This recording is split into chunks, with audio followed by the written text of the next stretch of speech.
You don't have a time management problem. You have an energy management problem. I don't know if you can see me right now. I feel like I'm super choppy, but if you think about it, we've all had those days off where we just felt exhausted. Why? Well, we're here to buck a norm here because energy, not time, is the real currency of execution. You heard that right. Energy, not time, is the real um, currency of execution. Excuse me. Today, we're going to break down how to protect your energy and how to protect your time a little bit as well and manage your energy like a pro. I'm Nathaniel Hovsepian. My partner, Zach Bush in Fit Fatherhood. I feel like I'm back a little bit. Yeah, you're good. Yeah, we're here for the Fit Fatherhood podcast. I think we're on like episode 30 at this point. You have 26 in our little notes, but Episode 26. See, I can count. Yeah. So this is something that we talk to a lot of our coaching clients about actually is the energy, especially in that afternoon portion of the day, that 2 o'clock crash where 5 hour energy came in years ago and has, created a go-to drink for this syndrome, this conundrum of dad. So how do we manage this? How do we manage this problem, Zach? yeah, I think it's first and foremost. I mean, building momentum, getting moving, and that doesn't necessarily Mm, mean physically getting moving. Yes, that's an option. We'll talk about that later, but just creating momentum and learning what things that you like and what bring you energy as well.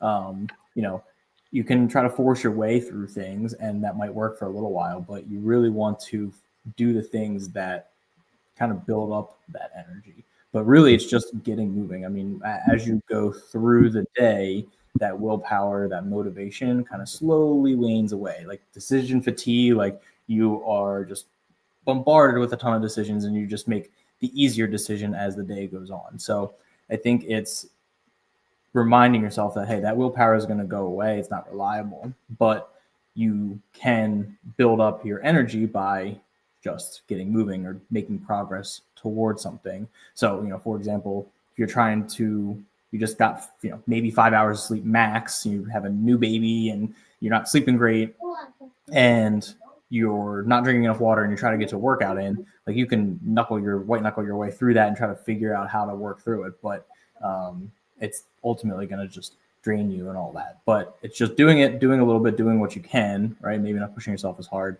and getting that momentum will help increase that energy through that. And yeah. so talked a little bit about, the physical energy where movement is important, but physically getting moving and the tasks. But also you can be mentally drained, right? Maybe you're doing activities, your job is just not super motivating to you, not super exciting. So that energy is drained from you as well. And then, you have emotional energy where your relationships are kind of guiding how you feel throughout the day. There's stress, there's self-talk. A lot of times it's negative self-talk, right? Especially if you are not feeling well, your energy is low, that self-talk is negative and brings the energy lower, which brings the self-talk more. So it kind of builds on itself. That negative energy can build on itself, get momentum just as easily or more easily than not than positive energy. So kind of working through all of those. Definitely reminding yourself that getting moving is the important part. Willpower is going to go away down the road. I just did a Google search right now because you touched on the a a mental energy zap, which is decision fatigue, and how as the day wears on and we've made a lot of decisions, we tend to make poorer ones, especially when it comes to nutrition. But a quick Google search, take it at face value, 35,000 decisions we make in a day, the average Mm-hmm. adult. And Mm-hmm. those range from super tiny decisions, I'm sure, should I go to the bathroom now or wait 5 minutes, to the bigger ones, should I spank my kid? Jeez, that went off the rails. Yeah. But you know we have the physical, the mental, and the emotional ones, and they, as the day is wearing on, we make worse and worse decisions.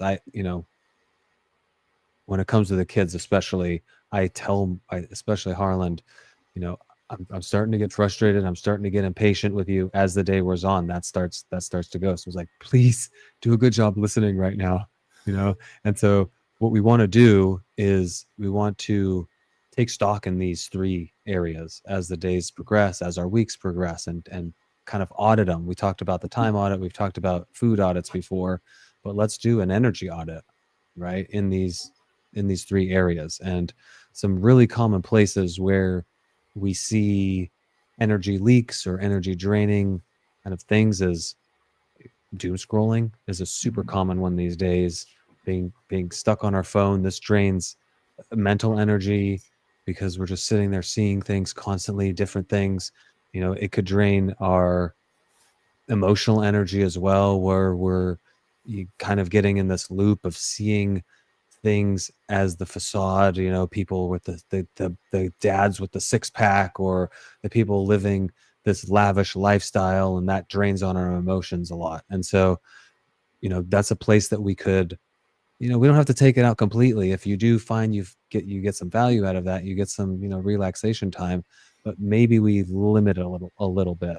Of course, on the physical side of things, but also on the mental and the emotional side of things is for sleep. We should be aiming for, that 7+ hours of sleep a night. Some of us can operate on more or on less, excuse me, but when you're getting below that 6 hour mark, even if you don't feel like it, you are drained. You are losing energy, and you're losing it in the physical, but you're also losing it in that mental clarity, as the day wears on. Of course, diet. We talk about nutrition a lot on this podcast and in our Fit Fatherhood group, but eating a poor diet, not a well-balanced diet, that drains your energy. And that drains your energy, especially on a physical level. But the decision fatigue, and you mentioned movement, getting up and getting moving, it gives us energy, for the durations of the day, but then it also helps us on the back end at nighttime when it comes to getting good quality sleep. If we're just sedentary all day, and then, especially in front of a screen, we're in front of our computer screen, we're in front of our phone screen, we're in front of our TV, and we're just going from sedentary to sedentary, and then we think that we're just going to be able to go lie down and pass out for 8 hours, you probably have another thing coming, unless you're very lucky. And one more area that I kind of identified just through thought process was, if you're having conflicts throughout the day that you're not able to button up, that could be spouse, kids, coworkers, parents, just different relationships, and that can drain you from an emotional standpoint and a mental standpoint too, and those things bleed in to the physical side of things. So we talked about sleep. That's a huge one, Zach. But what are some other ways that we could recharge the energy and make sure that we have kind of a sustained energy throughout the day and in these three areas? Yeah, for sure.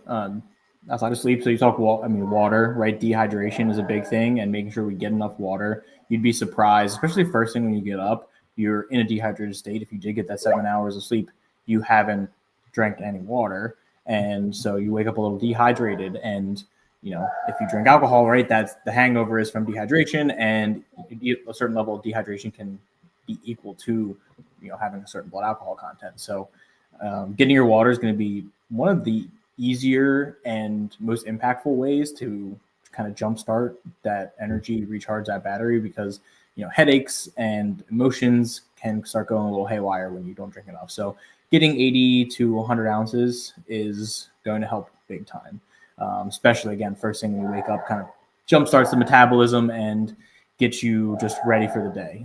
Anytime I'm feeling kind of down or like whatever, my emotions are kind of getting there, I'm on a short string where it's like things trigger me a little bit easier, like downing a big glass of water sometimes level things out. So that's the next thing. And you talked about movement, and I like what you said about movement helps you feel good. You get the dopamine and all that stuff after you're done moving, right? It doesn't have to be anything crazy. It can be as simple as walking, but the movement will help make you more tired, and which will help you go to sleep easier, help you stay asleep, and then that will help you wake up, feel refreshed, be more ready, willing, and able to move again. I know nights that I haven't worked out during the day, I do struggle to fall asleep a little bit. So the days I work out, and that's one of the reasons I like to work out, is because by 9 o'clock I'm ready for bed. So definitely getting movement, but movement will also help in other areas too, with your work and anything else you're doing in your relationship. Right, you'll feel good. You'll just have that blood flow a little bit, so that will help big time. And then getting sunlight. Andrew Huberman does a lot of stuff on. A lot of talks, a lot of podcast episodes on that initial morning sunlight, like right when you get up, just kind of helps reset the circadian rhythm and will help you when it comes to nighttime too, because hey, your eyes get that direct sunlight in the morning and your body's ready to go, whatever, 12, 18 hours later, 16 hours later to get ready to bed. So that's really big. Get the vitamin D, the sun on your skin is going to feel great. And then, Andrew Huberman's not waking up at 4:30. No, yeah, well, it's starting to get. It's to that point now where it's like sun's coming up at like 5:30, so it's a little bit better. This is a great time of year to try to get that first sunlight in the morning. For sure. I had to, And then the connections, right? I mean, you talked about emotional and just being able to have conversations with people, and especially people close to you that you have close relationships with. That's going to make an impact on your energy too, because we're humans. We are meant to be grouped together, be in a pack, be in a family. So that helps with the energy levels for sure. Yeah. We don't often end these with a call to action, if you will, a challenge for the rest of the week, if you would like. But we want to challenge you guys, if you're out there listening right now or in the future, do a little task for us. So track your sleep, track your water for 7 days. We're aiming for, like we said, 7+ hours of sleep, and we're aiming for 80, 100 or more ounces of water. And then on top of that, replace one of these energy zappers. Maybe it's not something that I listed off. Maybe it's something that you identify in yourself that you can see is something that drains your energy.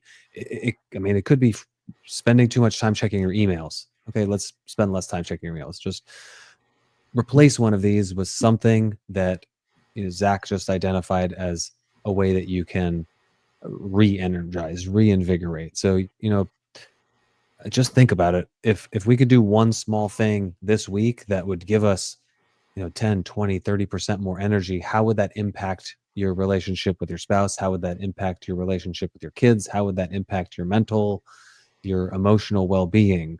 So, I mentioned it at the top of it. We don't need more time. We need more battery life. We need more energy to do the things we want to do in the day. Sometimes we need more time, but we feel like we do at least. But energy is the most important thing here. It's a little contrarian to what we talk about time being the biggest asset, the biggest value, but our energy is, because if we have the time and we've made time for something, but we don't have the energy to actually go out and do it, what was the point?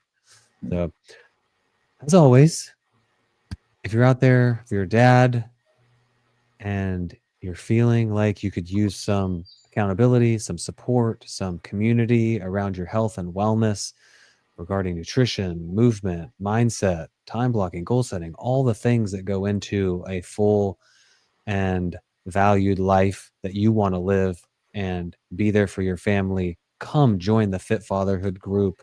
We've got a great growing group. We've got a cool community of dads that are all making headway in their health and wellness. The link is in the description there.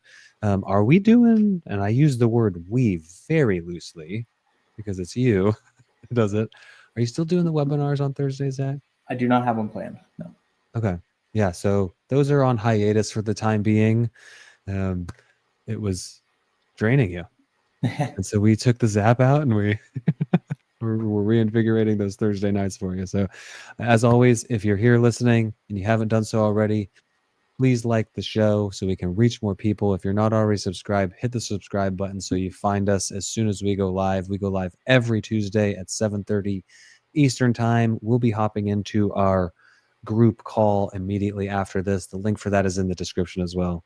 Appreciate y'all. Cool.